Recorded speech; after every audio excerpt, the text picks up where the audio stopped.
Welcome back to the Foundation in C# course.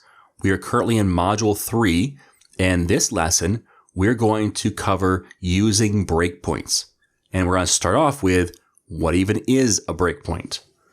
So let's open up Visual Studio, and we'll create a new project to get started. So File, New Project. We're going to select from Windows Desktop, the console application, .NET Framework. Let's call this Console UI. And this is the using break.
Let's do 10, and then like so. So you haven't seen the bug yet, no worries. But if you do, you'll see what's going to happen. You're going to know what's coming up. So what we're going to do is inside of the outer loop, we're going to do a console write line that says $, a couple double quotes, the value of I is, and then a curly brace, an I and curly brace. So that's the string interpolation. And what it's going to do is going to take the value of I and put it in this spot right here. So the value of I is 0, 1, 2, 3, 4. That's going to happen in the outer loop. But then we're going to have an inner loop. And inside here, we're going to say $, the value of J is, and then print out J. Same basic premise. Okay? So that's all our application is going to do. Loop through in the outer. So it's going to hit the very first time. It's going to say I equals 0. Come down here and print out the value of I is 0. And then it's going to do a for each loop for J 10 times. And it's going to say the value of J is 0, 1, 2, 3, 4. And then it's going to come to the next iteration for I and go 1 and 2 and 3. That's the plan. Let's run this. So I hit run. And I get this. In fact, I've got a problem. It looks like I haven't stopped yet. So the cursor's not just blinking down here. It's kind of solid because I keep iterating. So even though it's not showing anything, that's a problem. So what's my issue? Well, we probably know what the issue is. You probably saw me do it. I wasn't very subtle about it. But I made one small tweak to the application that broke it. And so now the application just continuously loops. What do you do to resolve it? The issue is not, again, we're not going to just wipe it out and start over again. We're going to try and dive in, find this problem. That's where a breakpoint comes in. What a breakpoint does is it allows us to stop the operation of our application as it's running and then be able to kind of look inside to see what's going on. Now, we can only do this in debugging. We can't do this as easily in production. And I'm not going to teach you that right now, but there is a way to debug in production. It's a little harder, but it is possible. But it's most ideal if you can do it in development. So over here on line 13, you see this 13 right here? Now, if you don't have line numbers, that's under Tools, Options. And if you scroll down here, there's a lot of great stuff in here. First of all, I use a dark theme, but if you want to change the theme, it's right there. But if you scroll down over here, there's major sections. So environment is the first major section, but then there's more, and one of them is text editor. If you expand text editor,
all right, let's zoom in there.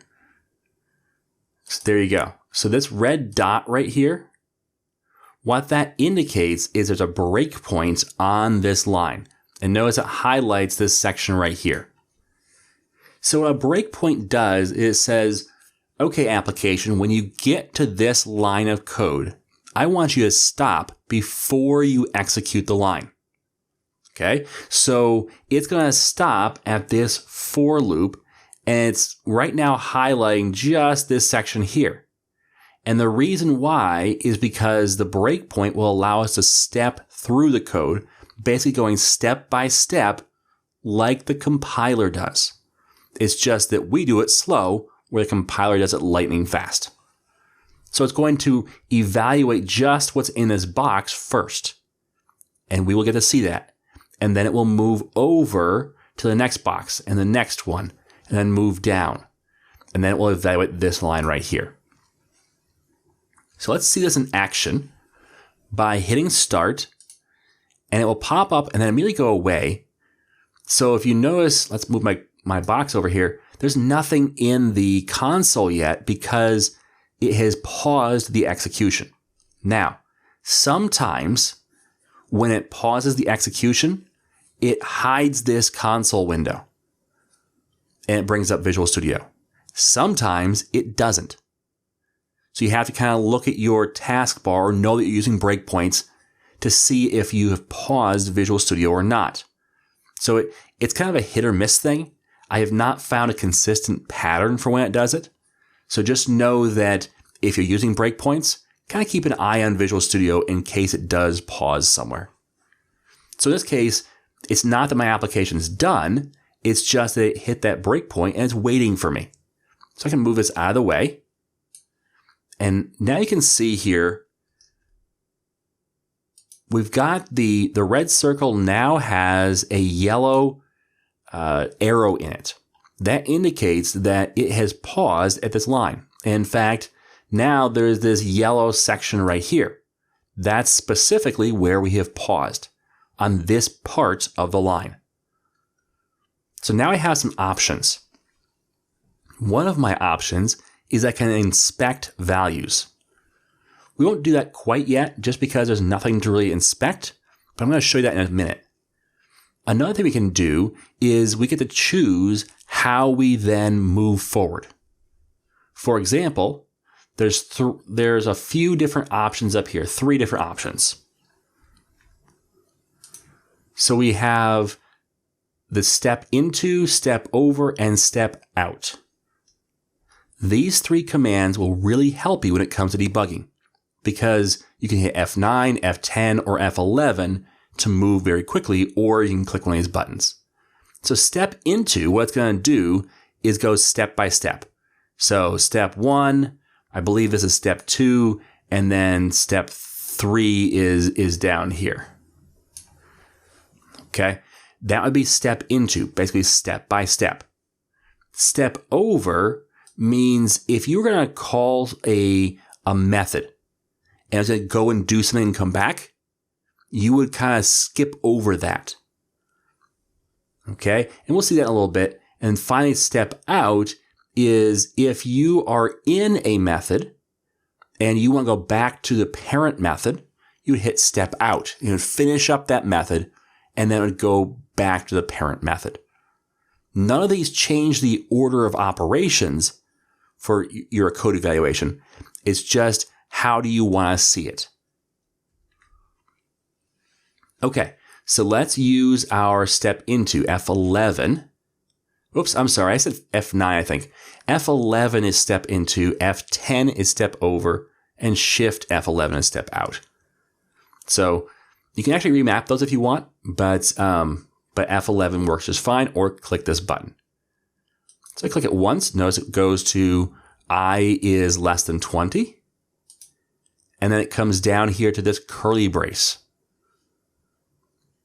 And then we'll go one more for the console write line. Now notice the console has nothing yet, but if I were to step into this, since it's not my code, it will not try and debug Microsoft's method, the console.writeLine.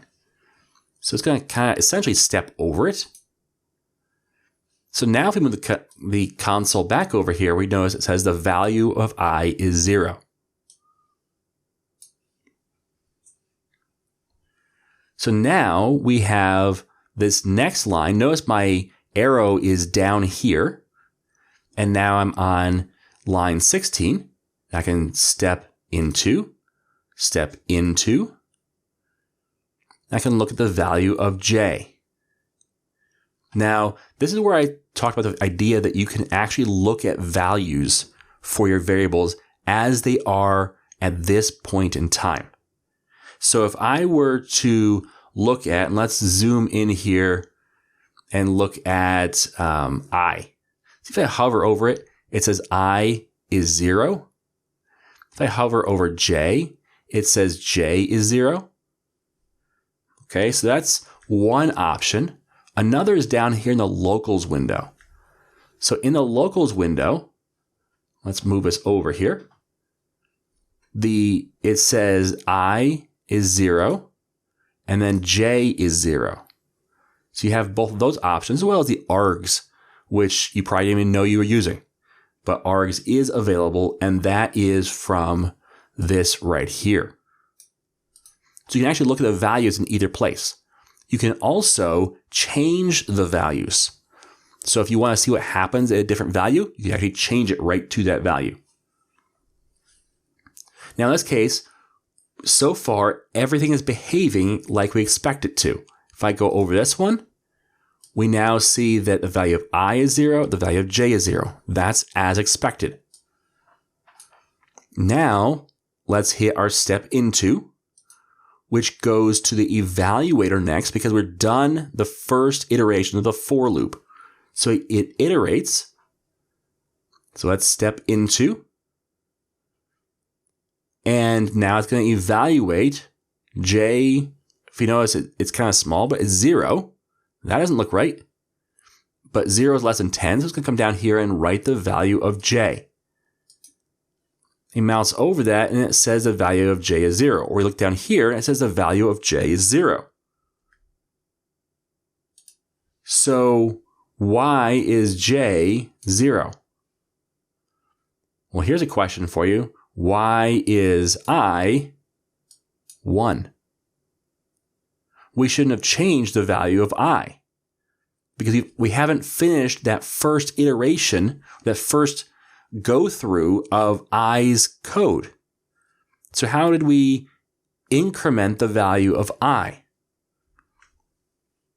Well, if we look for int j equals 0, j is less than 10, I plus plus. So now you found our error by looking at the values and saying, well, that's not what we expect. How did that get set? And we hit upon the fact that we set the value of I right there.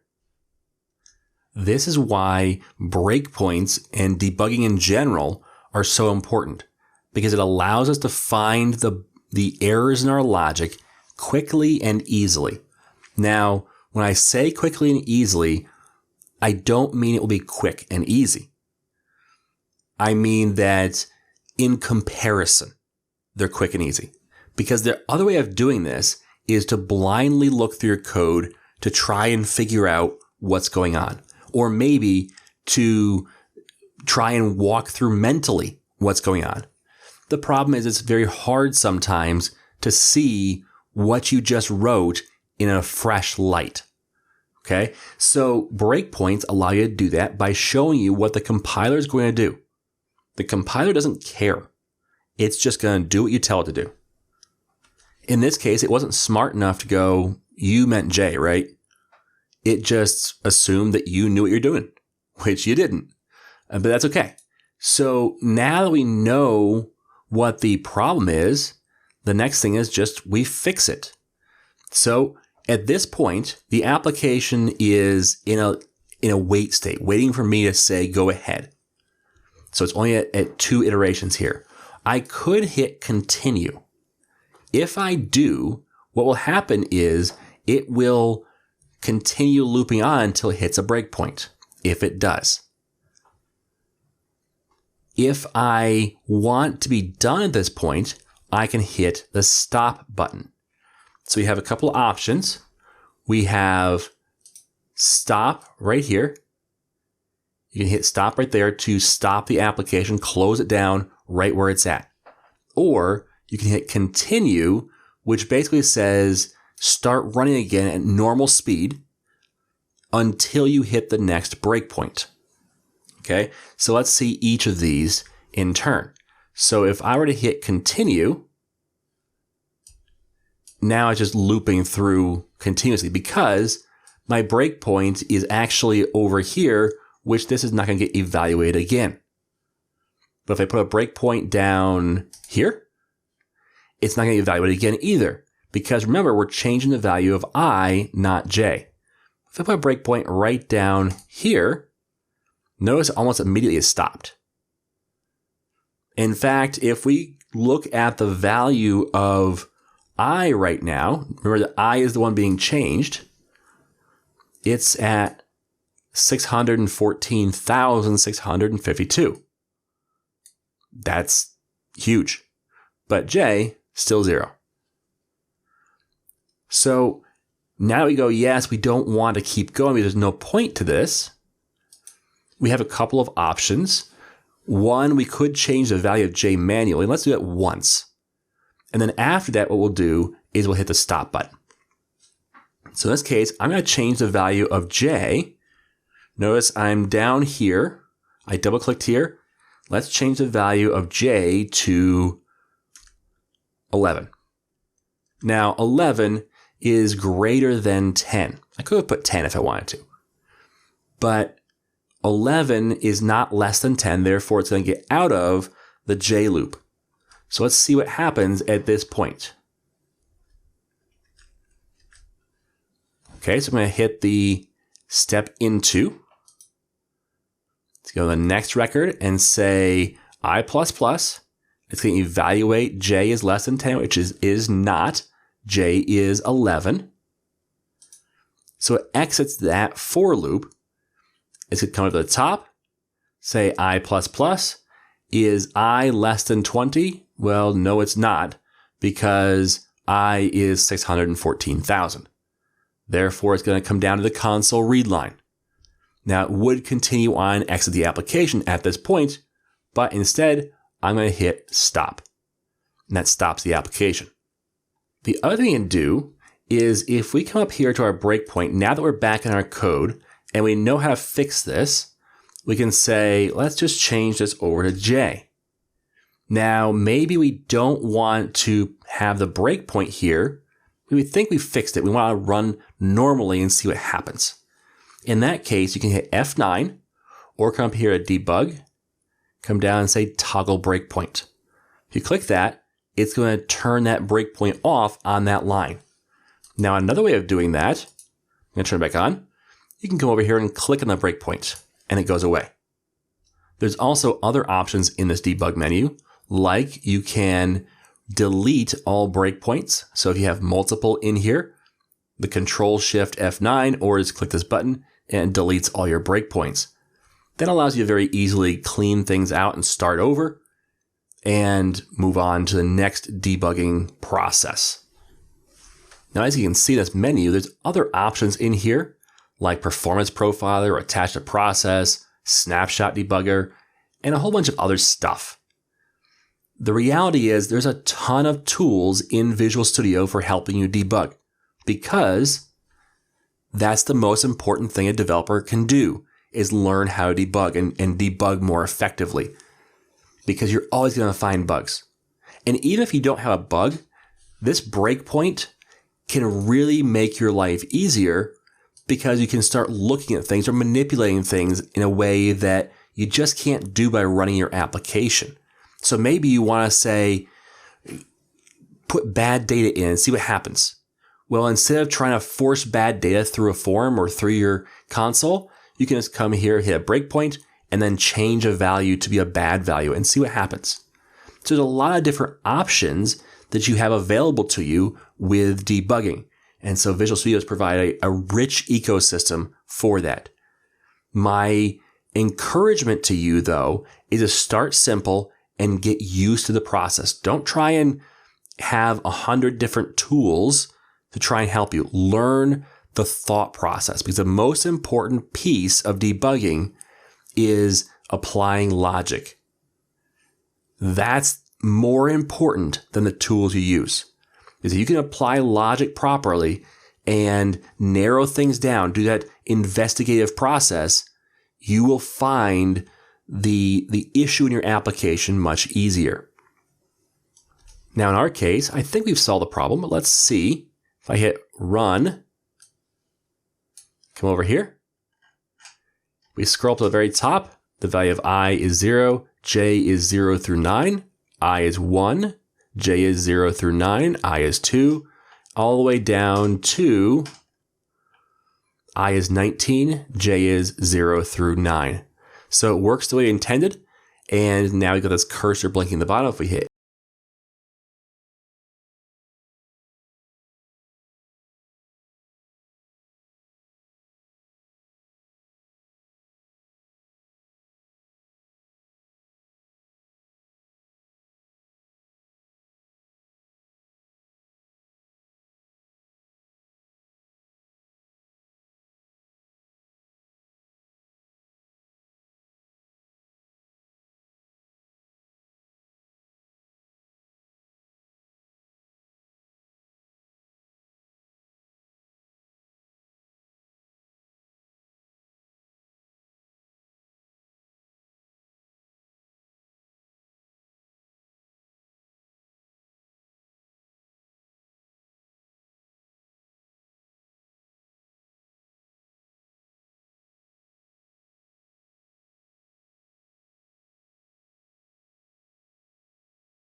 which is to create a console application with a for loop that multiplies a number by a 5 and adds it to the total each time, and then step through the code. So essentially you have a total, and then you have the I. So I is the for loop. So for I equals 0 through or less than 10. And then you're going to say I times 5 and add that to your total. So just kind of loop through and see how it works. And then use your breakpoint on it to step through the code and make sure it works the way you intend it to. Okay? So just kind of step through and look at the different values and make sure they're all changing and behaving the way you expect them to.